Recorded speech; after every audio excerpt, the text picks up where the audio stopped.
Hey guys, tonight we're taking a journey back in time. Not to the polished, reenacted past of movies and video games, but to the messy, weird, and often misunderstood reality of the Middle Ages. You're trudging through a muddy, cobblestone street, the air thick with the smells of wood smoke and a dozen other things you probably don't want to identify. The sun is setting, casting long, crooked shadows from timber-framed houses. A pig snuffles in the gutter, and the sound of a blacksmith's hammer rings in the distance.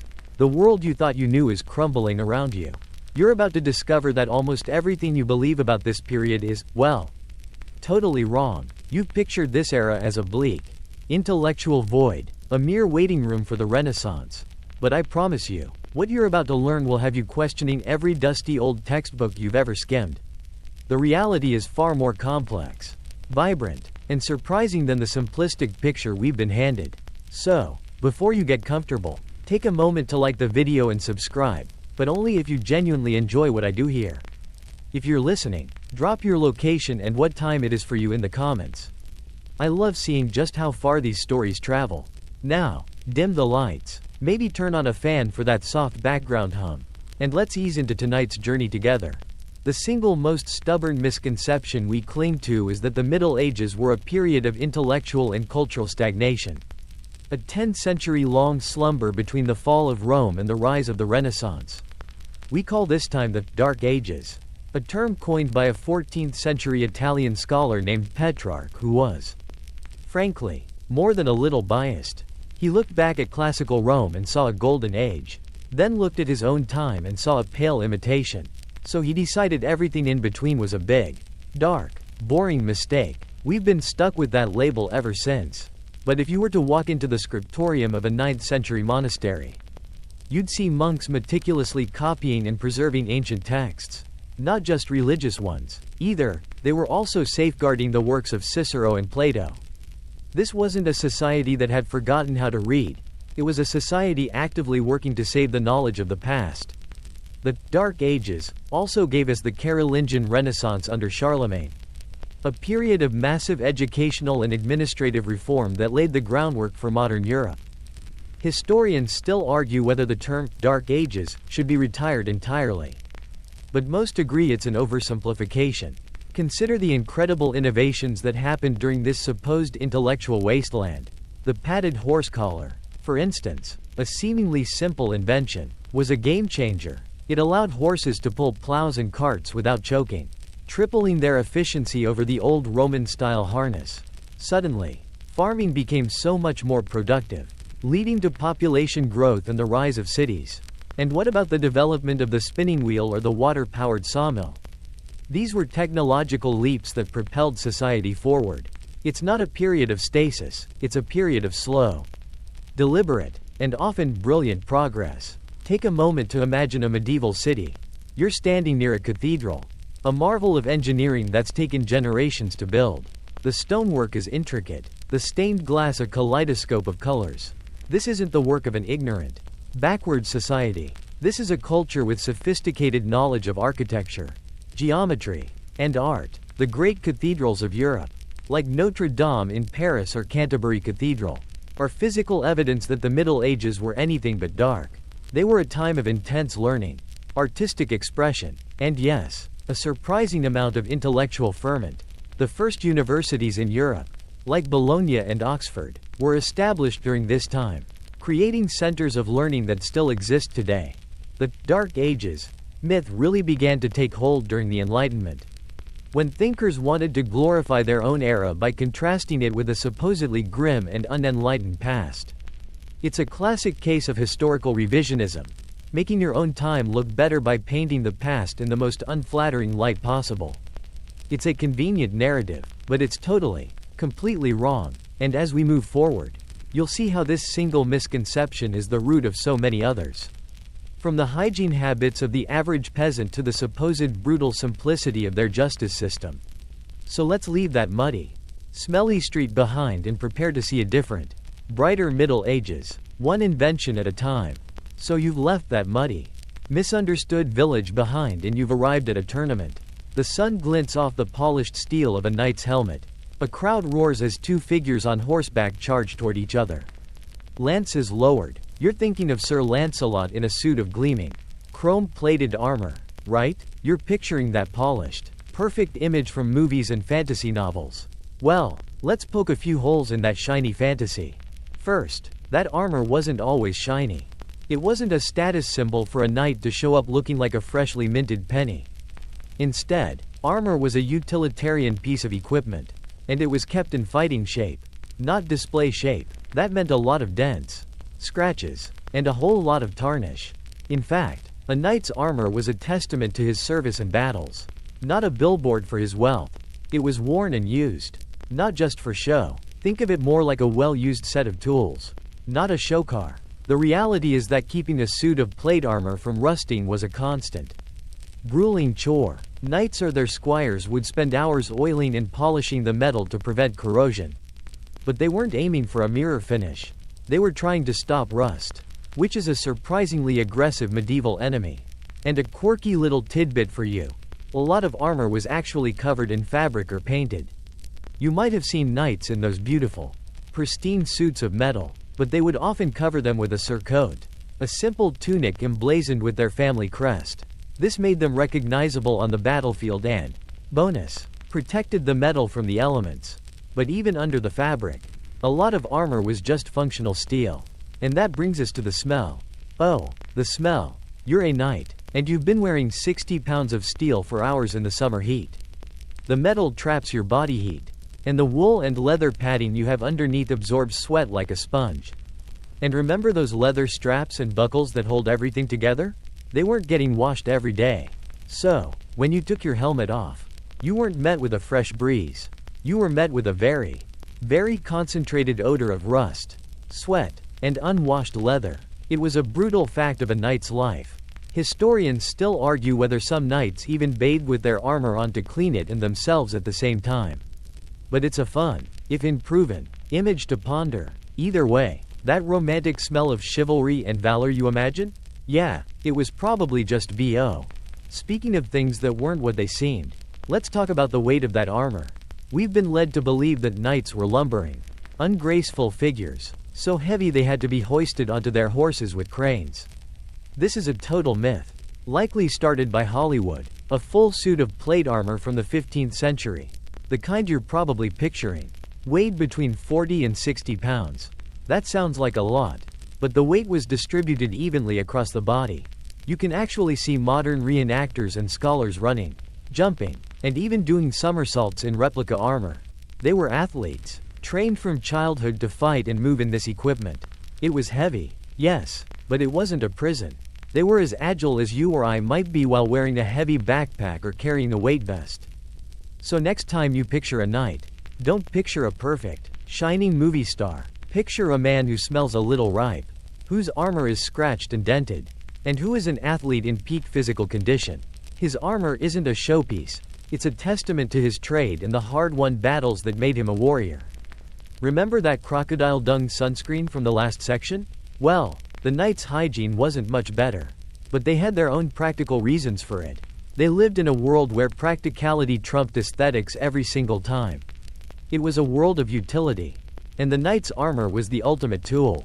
You're wandering through a medieval town, perhaps in the 14th century, and you've just been told a juicy piece of gossip. Lady Isabella, the Lord's wife, has been accused of infidelity, and the rumor is that her husband has locked her up in a chastity belt. You're probably picturing a heavy, iron contraption with a lock and key, a device designed to prevent any hanky-panky while the Lord is away on a crusade. You're imagining this as a grim reality of medieval life, a symbol of patriarchal oppression and control. And you'd be totally wrong. The reality is that chastity belts are a myth. They are a product of the Victorian era, a fantasy cooked up by writers and artists who were looking back at the Middle Ages and projecting their own anxieties and fascinations onto the past. The earliest mention of such a device is in a 15th century manuscript. But it's clearly a satirical or metaphorical drawing, not a depiction of a real object. There is no reliable historical evidence, no mention in legal documents, no examples in archaeological digs of these devices being used in the Middle Ages. The iron ones you see in museums and gift shops? They are almost all 19th century fabrications. designed to sell to tourists who were hungry for a salacious piece of history. Think about it logically for a second. An iron chastity belt would be incredibly impractical, if not outright deadly. Imagine the constant friction, the lack of hygiene, the inevitable infections and health problems. It would be a surefire way to kill your wife, not keep her safe and faithful until your return. So, when did this myth really take hold? It was during the 19th century. In a world obsessed with romanticizing and, in some cases, demonizing the past, writers and artists, many of whom were men, used the image of the chastity belt as a symbol of medieval barbarism and the supposed brutality of a pre-modern world. It was an easy, visual shorthand for a supposedly unenlightened time. The myth was so powerful that it became a standard trope, appearing in everything from operas to erotic novels. Historians still argue whether the idea originated as a symbolic joke or as a literal invention of a later period. But most agree it's not medieval. The closest we get to a chastity belt from the period is a metaphorical one in literature, a kind of metaphorical loyalty pledge. But the physical, iron contraption? That's pure fiction. The real story of medieval marriages is far more complex and nuanced. While men certainly held most of the power, women had their own ways of exerting influence. And infidelity was a matter of law and community, not an opportunity for a metal contraption. The idea of the chastity belt is a perfect example of how a fake fact can become so entrenched in our collective consciousness that it's almost impossible to dislodge. It's a story that fits our modern ideas of what the Middle Ages should have been like: brutal, unsophisticated, and utterly misogynistic. It's a great piece of storytelling, but it has absolutely no basis in historical fact. So next time you see a picture of a medieval knight, remember he wasn't just wearing dented, unshiny armor. He was also not locking up his wife with an iron belt. Remember that his biggest enemy wasn't an evil sorcerer. It was rust and BO, and his biggest frustration wasn't a rebellious wife, but a horse harness that kept choking his animal until the new padded collar was invented. The Middle Ages were a time of very real, very mundane challenges and innovations, not the stuff of a BDSM fantasy novel. It's a bit of a letdown, I know, but the truth is often stranger and more interesting than the fiction. The myth of the chastity belt is just one example of how we've been fed a sanitized, or in that case, a salacious, version of the past. You're still in that same 14th century town, but now you're walking past the cemetery. You see gravestones, some simple, some more elaborate, and the thought that immediately pops into your head is probably, everyone died young back then. This is another one of those seemingly undeniable facts of medieval life.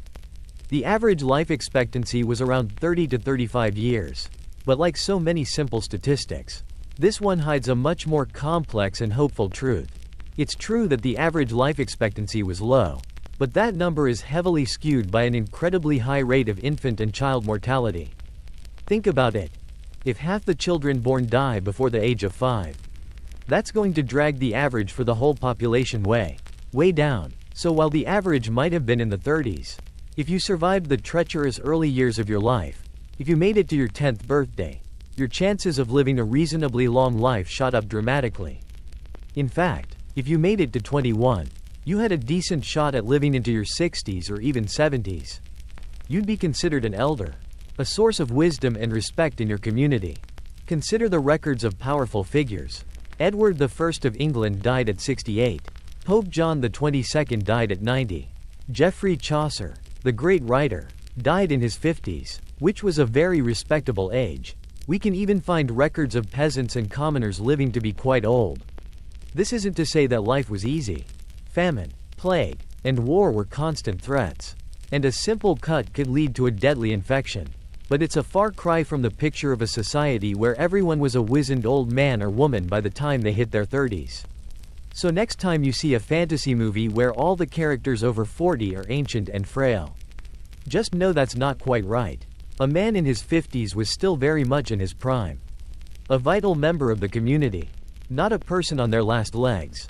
A quirky detail to illustrate this is the legal age of adulthood. The legal age to be considered an adult in many places was 12 to 15. This wasn't because everyone was dying young and had to grow up fast. It was because the concept of childhood, as we know it today, didn't exist in the same way. Children were seen as miniature adults, and they began to contribute to the family and community at a much younger age. It's not that they had to grow up in a hurry because of a short life, but rather that the social and economic structures of the time simply integrated them into adult roles much earlier. Historians still argue whether medieval people consciously thought of their life expectancy in the same way we do, or if they simply accepted that death, especially for the very young, was an unavoidable fact of life. They were more focused on the seasons, the harvest, and surviving until the next winter, not on some abstract statistical average. The idea of living to a certain age was a luxury they couldn't afford to contemplate. Their lives were lived in the now, and if they made it to old age, it was a testament to their resilience and a blessing from a higher power. It's a reminder that we shouldn't judge the past by our modern standards, because their reality was so different from our own. It's a much more hopeful picture than the one we've been sold, and a much more human one, too. So you've seen that the average person in the Middle Ages wasn't a wizened old person by 30 and that chastity belts were a myth. Now you're walking along a street, and you see someone carrying a bucket of water. Your mind, poisoned by popular media, immediately goes to the myth of medieval people being utterly filthy, never bathing, and just generally smelling terrible. You've heard the old chestnut that they used perfume to cover up body odor because they were too lazy or ignorant to wash. You've been told they threw their waste out of windows, shouting, "Gardez-le," as a warning. And while that last bit is true for some cities, the overall picture of a totally unwashed society is another popular fantasy. The truth is that hygiene was not non-existent, it was just different. For starters, bathing was a common practice. Public bathhouses, known as stews, were a popular social institution in medieval Europe. Much like they were in ancient Rome, people went there not only to get clean but also to socialize, conduct business, and even eat and drink. These bathhouses were so popular that their proliferation in London during the Middle Ages was seen as a moral problem by some authorities. And they were later banned or heavily regulated because they had a reputation for being associated with prostitution. But the fact that they were popular enough to be a problem in the first place tells you that people were, in fact, bathing. Even if you couldn't afford the public bath, people still found ways to keep clean. They would wash their hands, faces, and other body parts in basins of water at home.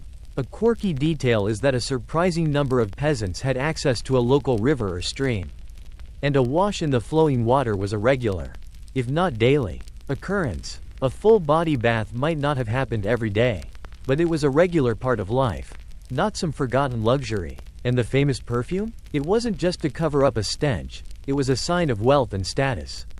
Much as it is today, the rich could afford expensive scents, so they wore them, just like you or I might wear a nice cologne. It wasn't a necessity to hide an underlying odor, it was an accessory. Historians still argue whether medieval hygiene practices were more or less effective than those of other periods, but most agree that they were far from non-existent. In fact, in some ways, medieval people were ahead of their time. The idea of washing your hands before a meal was a common practice, and they even had basic soap made from animal fat and lye. It might not have been the fancy scented soap we use today, but it worked. And what about the Gardez-le myth? That's a classic example of a single, localized fact being blown out of proportion. While some cities, particularly Edinburgh, had a problem with waste disposal, most medieval towns and castles had more sophisticated systems. They had latrines, cesspits, and even some early forms of plumbing and sanitation that were more advanced than the open sewers of later periods. The idea that every person in every city just tossed their waste out of the window is a gross generalization.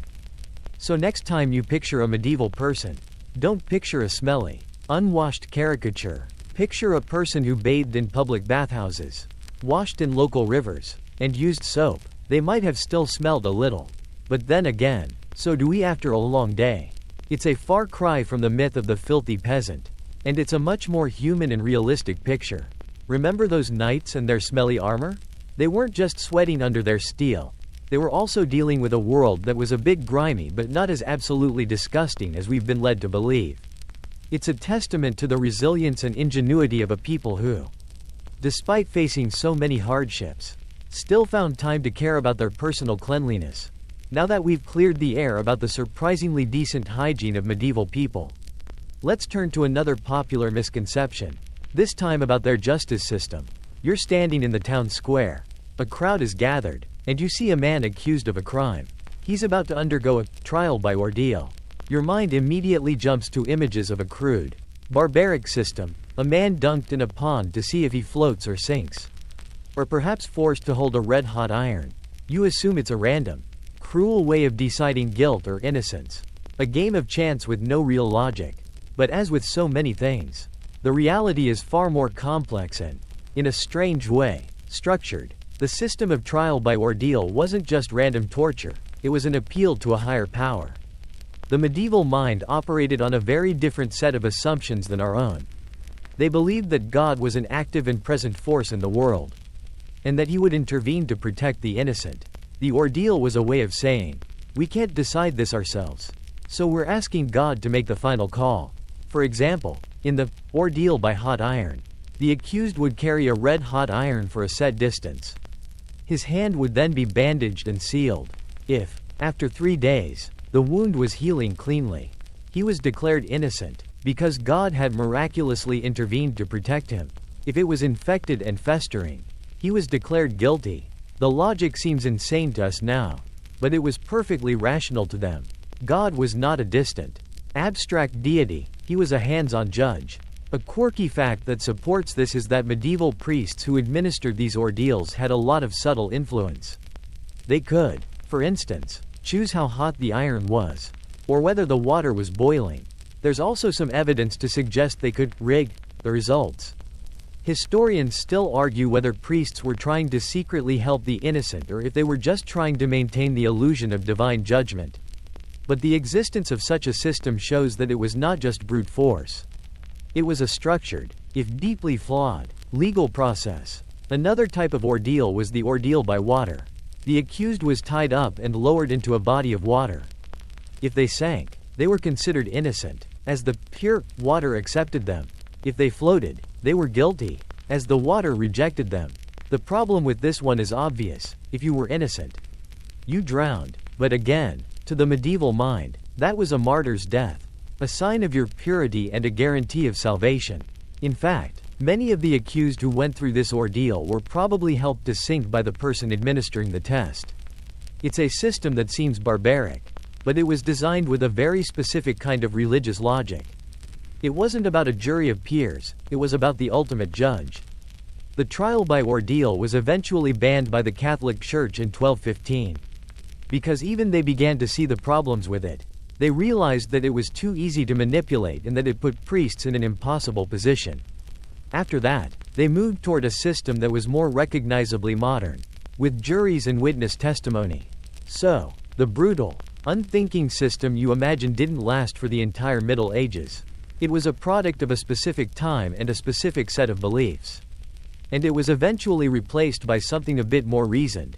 It's another reminder that the Middle Ages were a time of change and evolution. Not a static, brutal era where nothing ever changed. Just like that padded horse collar. The justice system was also constantly being improved and refined. We've moved past the public bathhouses and the seemingly barbaric legal system. And now you're in a scholar's library. Parchment scrolls and leather-bound books line the walls.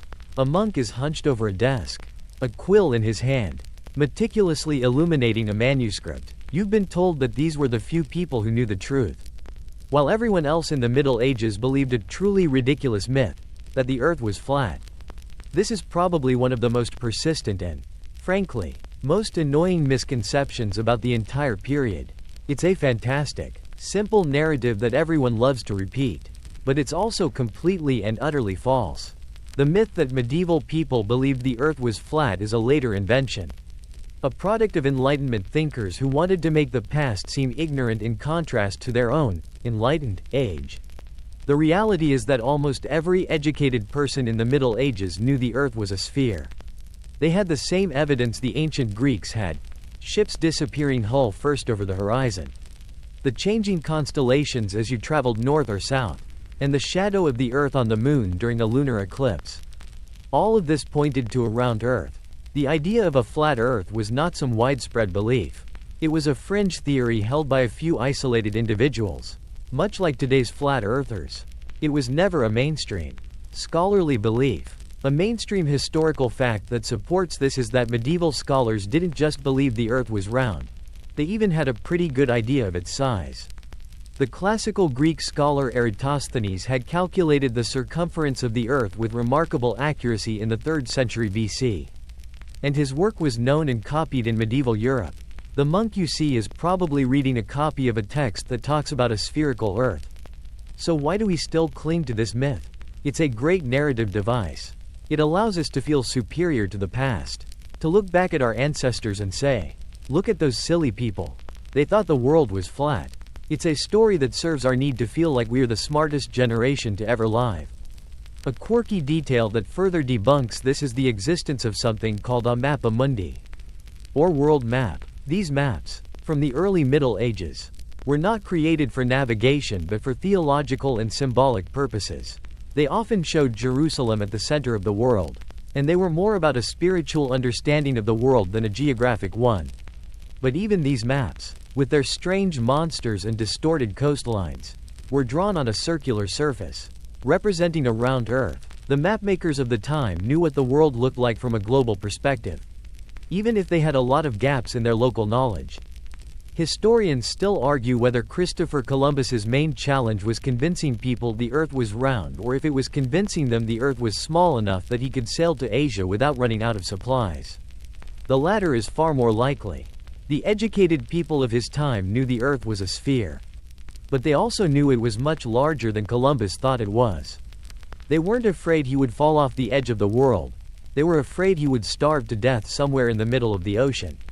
So next time you hear someone say, back in the Middle Ages, they thought the world was flat, you can correct them. You can tell them that the myth is just that, a myth, and that the real story is far more interesting. It's a story about a society that, even in its darkest moments, was still capable of preserving and building on the knowledge of the past. We've moved from the spherical Earth to the bizarre. And now you're walking through a small village. The air is cool and damp, and a fire crackles in a nearby cottage. The people here are a bit superstitious. They believe in folk remedies and old wives' tales. You're probably thinking about witches. You've seen the movies. You've read the stories, the image of a crone in the woods, brewing potions and casting spells, is deeply ingrained in our collective imagination as a medieval staple. We associate the Middle Ages with the burning of witches, with paranoia and hysteria on a grand scale. But that, too, is a misconception. The truth is that the most brutal and widespread witch hunts happened much later. The intense period of witch hunts, the one we all picture with its trials, accusations, and mass executions, took place primarily in the 16th and 17th centuries, well after the end of the Middle Ages. This era, the early modern period, was a time of immense social and religious upheaval, with the Protestant Reformation and the Catholic Counter-Reformation in full swing. This created a climate of fear and paranoia that made people much more susceptible to believing in the devil's influence and the power of witches. The Salem witch trials, for instance, which are probably the most famous example in American history, happened in 1692, centuries after the Middle Ages had ended. This isn't to say that medieval people didn't believe in witchcraft. They absolutely did. They believed in magic, charms, and the influence of malevolent spirits. But the legal and social response was very different. During the Middle Ages, witchcraft was often seen as a minor crime, a form of folk superstition that might be punished with a fine or penance. It was not a capital offense in most places, and the idea of a massive, organized witch hunt was a foreign concept. They were more worried about the mundane realities of famine, plague, and war than they were about a witch casting a spell. The most a witch might face would be a public shaming or perhaps banishment. The shift from a minor superstition to a capital crime was a gradual one, and it didn't truly take hold until the late 15th century and beyond. A quirky detail to illustrate this is the legal concept of maleficia. This was the term for the kind of harmful magic that medieval courts would actually prosecute. But it was a very specific crime, focused on the actual harm that was done, like a charm that caused a crop to fail. It was not about a secret pact with the devil or some kind of broad satanic conspiracy. The idea of a devil-worshipping witch, a concept that fueled the later witch hunts, was a theological development of the late Middle Ages and early modern period. It wasn't a common belief for the average person in, say, the 12th century.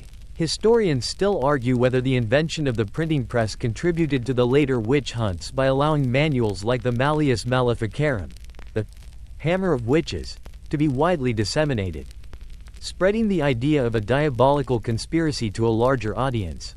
The book, published in 1487, was a huge bestseller and essentially a how-to guide for finding and prosecuting witches.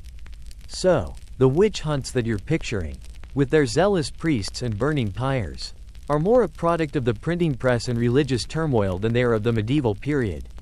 It's another example of how we've taken a later historical phenomenon and pushed it back in time to fit our neat, but inaccurate, picture of the past. The real story is that the Middle Ages were a bit weird, a bit superstitious, but they weren't the era of mass hysteria we imagine.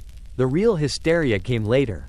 So we've established that the most brutal witch hunts came much later, not during the Middle Ages. Now, let's leave the superstitious village and look at the people who lived there. You're watching a peasant in a field, toiling under the sun, bent over in a field of wheat.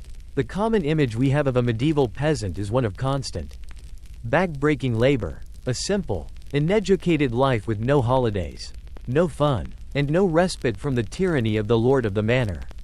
This picture, much like the others, is a gross oversimplification. The reality of the peasant's life was far more complex and, in some ways, surprisingly rich. The most common misconception is that a peasant's life was an endless grind of work.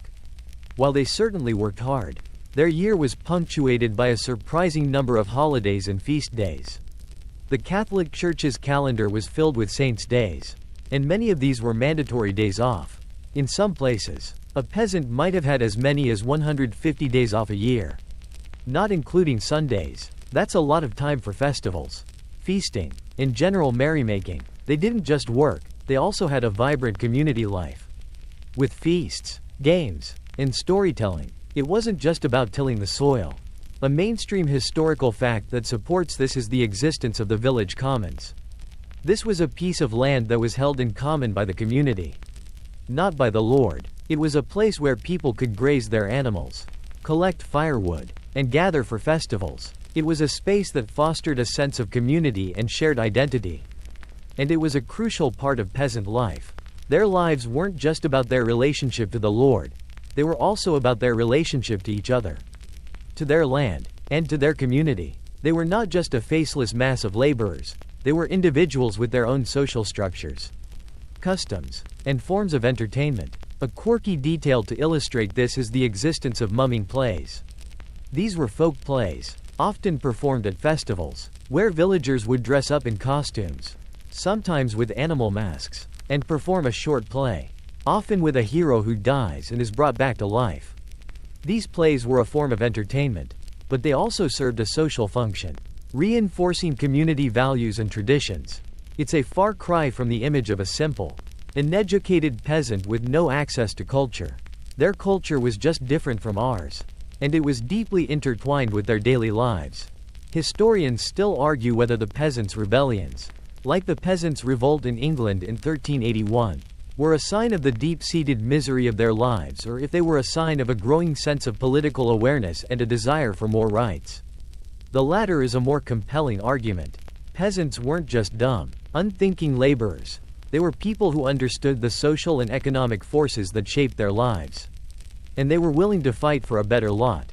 They had their own laws, their own courts for minor disputes, and their own forms of resistance. So, the next time you picture a peasant, don't just see a person with a hoe, see a person with a life, a community, and a culture of their own. They might not have had our modern luxuries, but they weren't the miserable caricatures we've been led to believe they were. They were just people, trying to live a good life in a time and place that was very different from our own. The peasants weren't the miserable wretches we've imagined. And now, let's step into a darker, more macabre scene. You're in a city struck by a devastating plague. Carts are rumbling through the streets, filled with the dead, and the air is heavy with the smell of sickness. You see a figure approaching, cloaked head to toe in a long, dark robe, with a sinister, bird-like mask covering their face. This, you're thinking, is the infamous plague doctor, a grim reaper of the Middle Ages. You've seen this image everywhere, from Halloween costumes to movies and video games. It's a powerful, terrifying symbol of death and disease. But, as we've learned, the most common image is often the most incorrect. A mainstream historical fact that might surprise you is that the beaked masks and elaborate plague doctor costumes were not worn during the Black Death itself, which ravaged Europe from 1347 to 1351. The costume you're picturing, with the wide-brimmed hat, the long coat, the gloves, and especially the creepy beak, was a later invention. It was designed in the 17th century, by a French doctor named Charles Delorme. As a form of personal protective equipment, PPE, the beak was filled with aromatic herbs, spices, and dried flowers. The idea was that the miasma, or bad air, which they believed caused the plague, would be filtered out by the sweet-smelling herbs. They weren't just being fashionable, they were trying to protect themselves from what they believed was a contagious cloud of foul-smelling air. During the actual Black Death of the 14th century, doctors had no such uniform. They wore their regular clothes, and their methods were based on the prevailing medical theories of the time, which were heavily influenced by the idea of humoral theory, the belief that the body was made up of four humors: blood, phlegm, yellow bile, and black bile, that had to be kept in balance.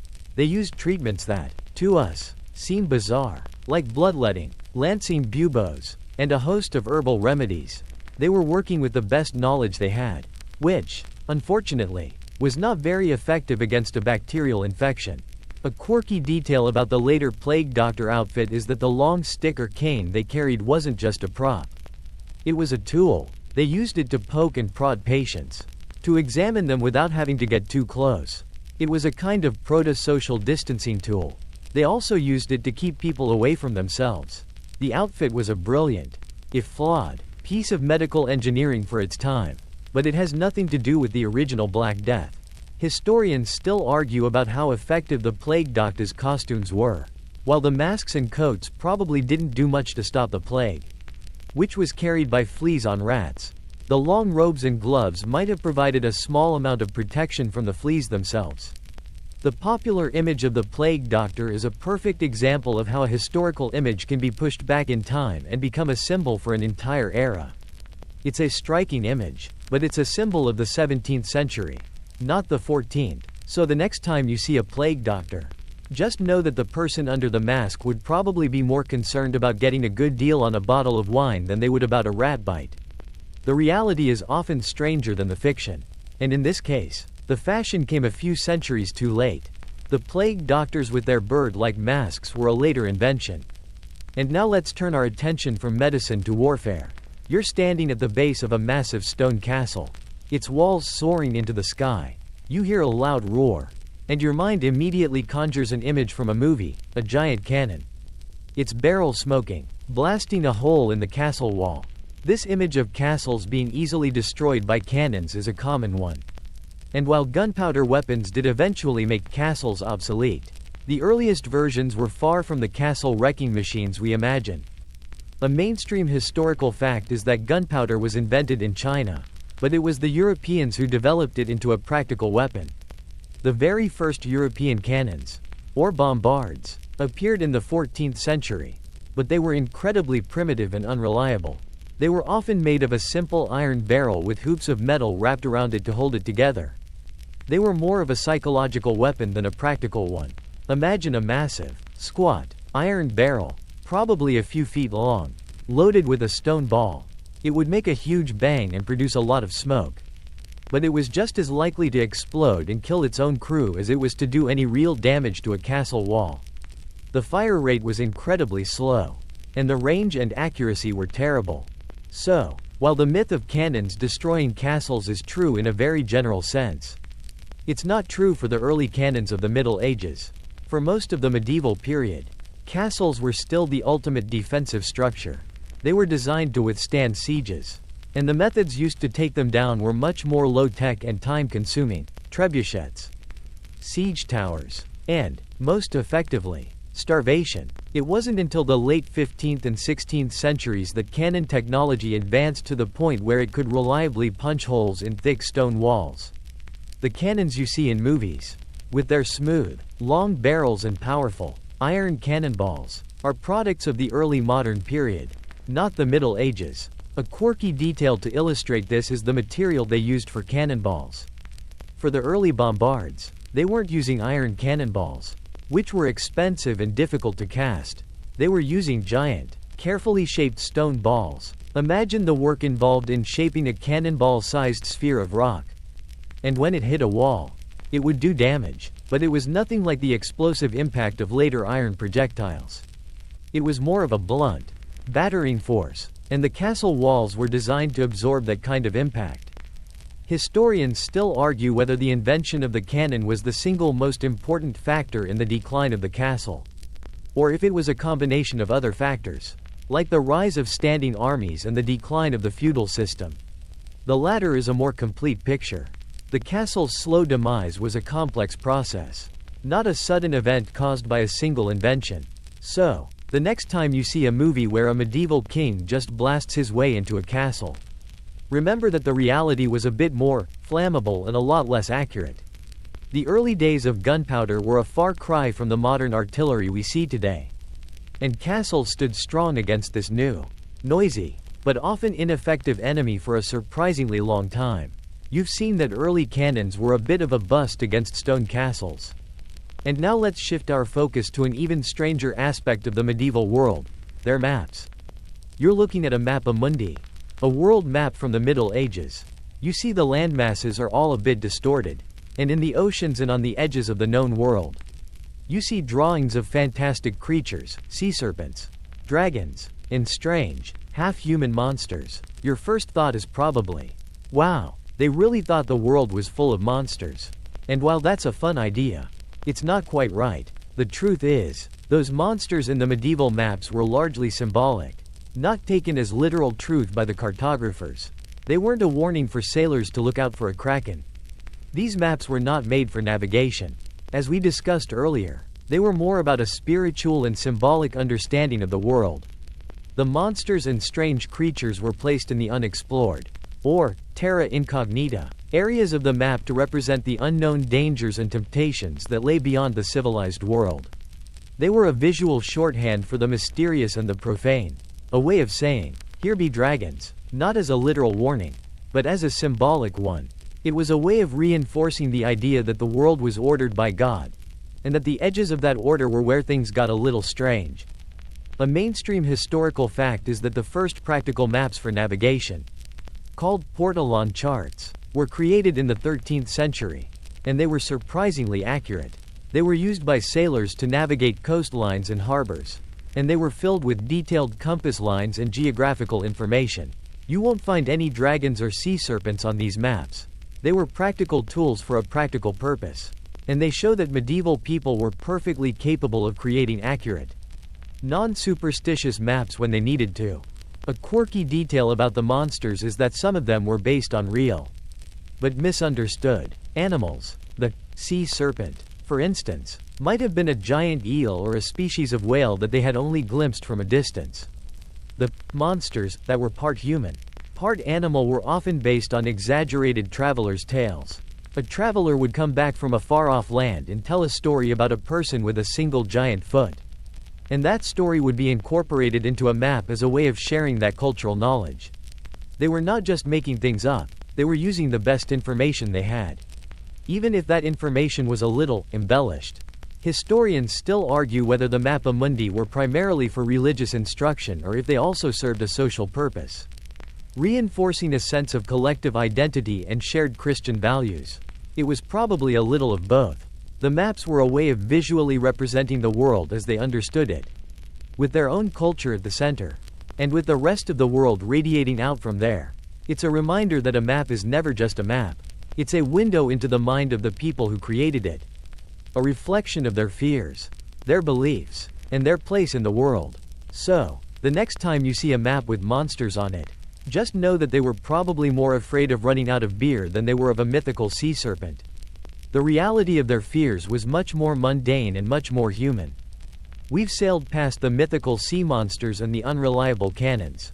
And now you're standing in the great hall of a magnificent castle. The king is on his throne, dressed in fine robes, a scepter in his hand. He's surrounded by his courtiers. And you're probably thinking, this is it, the pinnacle of power. You've been led to believe that the king's power was absolute, that his word was law, and that he ruled with an iron fist. His every command obeyed without question. But as you look around, you notice the subtle tensions in the room. The powerful lords and barons are not just bowing, they are watching. Their face is a mixture of respect and defiance. The reality is that a medieval king's power was far from absolute. It was a delicate balancing act, a constant negotiation between the monarch and the powerful feudal lords who held vast lands and commanded their own armies. These lords were the king's vassals, and they owed him loyalty and military service. But they also had their own rights and privileges.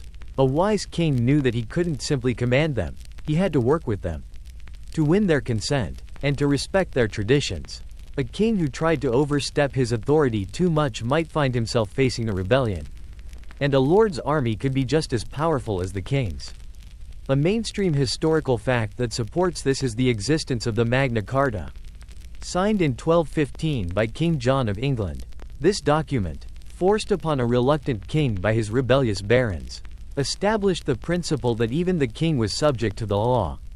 It's a foundational document of modern democracy. And it shows, in a very clear way, that the king's power was not limitless. It was constrained by law, by tradition, and by the will of the powerful lords who were his subjects. The king had to get their consent to raise taxes and to go to war. And if he didn't, they could refuse to support him. A quirky detail to illustrate this is the concept of the great chain of being, a medieval philosophical idea that structured the universe in a strict hierarchy, with God at the top, followed by angels, humans, and then all of nature. The king was at the top of the human chain, but he was still a part of a larger, divine order. This meant that his power was seen as a gift from God. But it also came with a responsibility to rule justly and to respect the rights of his subjects.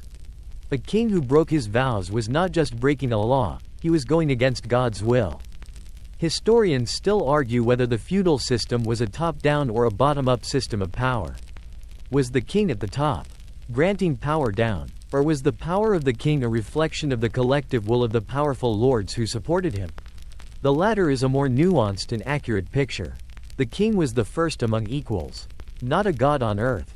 He was constantly navigating a complex web of alliances, rivalries, and obligations, and his reign was a continuous performance of power, not just an exercise of it.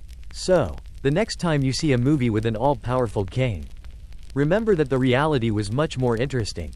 The medieval monarchy was a fragile and fascinating institution, and a king's biggest enemy was often not a foreign invader, but the people who were supposed to be his allies. It was a world of shifting allegiances and constant negotiation, and a king's power was only as strong as the people who chose to support him.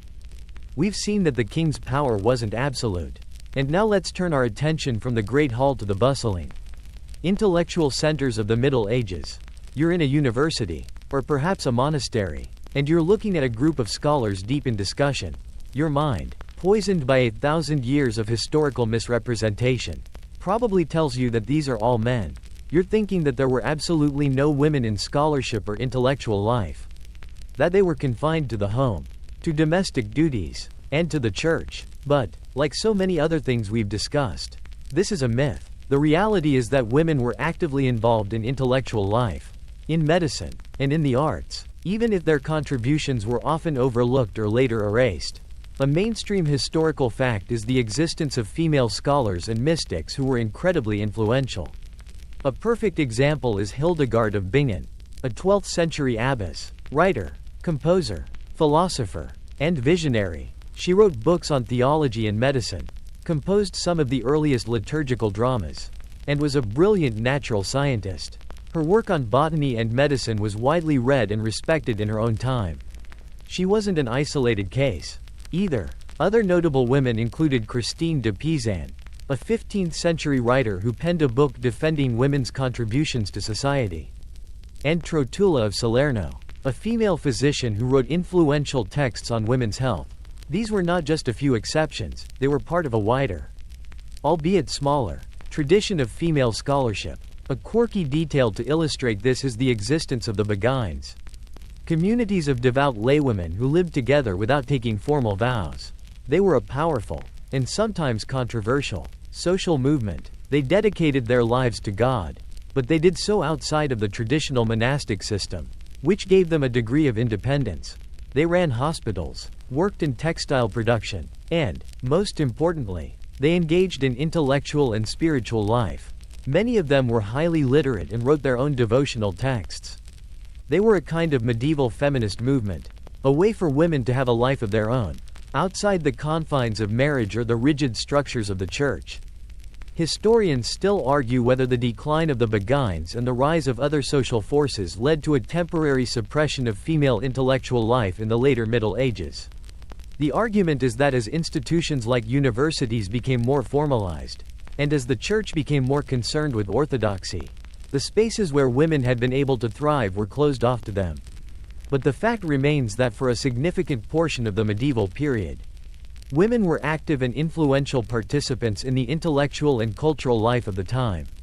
They were healers, teachers, writers, and artists, and their work, though often overlooked, was a crucial part of the fabric of medieval society. So, the next time you picture a medieval scholar, don't just picture a man in a robe.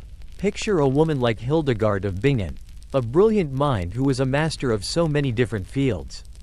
The Middle Ages were not a time when women were simply confined to the home. They were a time of great challenge and opportunity. And women were a vital part of that story. The myth of the purely male scholarly world is just another way of underestimating the past, of making it seem more simplistic than it really was. The truth, as always, is far more interesting and inspiring. So, we've seen that women were far from absent in the intellectual life of the Middle Ages. And now we arrive at our final destination, the end of the medieval period. The year is somewhere in the late 15th century, and you're watching a painting being created. The perspective is perfect, the colors are vibrant, and the figures are lifelike. Your mind immediately tells you, ah, the Renaissance, the rebirth of learning and art after 1,000 years of darkness. But, as you've probably guessed by now, the truth is a little more complicated. The idea of the Renaissance as a sudden, magical rebirth is another myth, and it's one that has been used to denigrate the achievements of the Middle Ages for centuries. The truth is, the Renaissance wasn't a rebirth, it was more of a continuation and an acceleration. The intellectual and artistic movements that characterized the Renaissance had their roots firmly in the Middle Ages. The humanism of the Renaissance, for instance, the focus on the study of classical texts and the celebration of human potential, was a natural evolution of the scholasticism and philosophical inquiries of the medieval universities we discussed. The artists of the Middle Ages were already experimenting with perspective, light, and shadow. The stunning stained glass of a Gothic cathedral or the intricate illuminations in a manuscript were not the work of a culture that had forgotten how to appreciate beauty. A mainstream historical fact that supports this is the existence of the Proto-Renaissance. This was a period in the 13th and 14th centuries where Italian artists like Giotto di Bondone were already creating revolutionary works that broke away from the traditional, flat, and stylized art of the Byzantine tradition. Giotto's frescoes were a monumental leap forward in realism and emotion, and they laid the groundwork for the art of the later Renaissance. The rebirth didn't come out of nowhere. It was a slow and steady climb, built on the foundations of the Middle Ages. A quirky detail to illustrate this is the rediscovery of ancient texts. We tend to think that the Renaissance was when people suddenly rediscovered the classical world. But as we saw in Section 1, medieval monks were already meticulously copying and preserving these very same texts. The so-called rediscovery was more of a shift in attitude, a new way of looking at these texts. Not as a source of divine truth, but as a source of human wisdom. It was a change in perspective, not a discovery of something new.